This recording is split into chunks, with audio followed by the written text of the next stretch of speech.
They always managed to smile for the family photo. There was even a wave. But this was the summit of low expectations, at least as far as Syria is concerned. And so it turned out, with Russia and the United States possibly further apart when it all ended than they'd been when it began. The Russian president says most leaders here were opposed to action against Syria without the backing of the UN Security Council, although he seems to have less support for his insistence that the Syrian government did not use chemical weapons on August the 21st. The so-called use of chemical weapons is a provocation on the part of the rebels who are hoping to get further assistance from countries who were supporting them from the beginning. I want to remind you that the use of force against a sovereign state is only done for self-defense. It is an illegal act. President Obama spoke soon afterwards.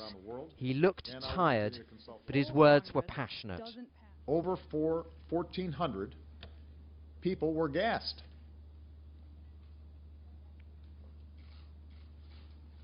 Over 400 of them were children. This is not something we've fabricated. This is not something that we are using as an excuse for military action. As I said last night, I was elected to end wars, not start them. After St. Petersburg, President Obama will carry on trying to win international support for the idea of an attack on Syria. He now knows how difficult that will be. And increasingly, he appears distracted by the domestic challenge of winning that crucial vote in Congress that could go a long way towards defining his presidency. The American leader did have friends here, although even the French president, who supports military action against Syria, seems in no rush. France should not accept that this chemical massacre should remain unpunished. Therefore, we will now await the decision of Congress, the US Senate, the House of Representatives, and the report from the UN inspectors. And taking these into consideration, I will then once again have to make decisions.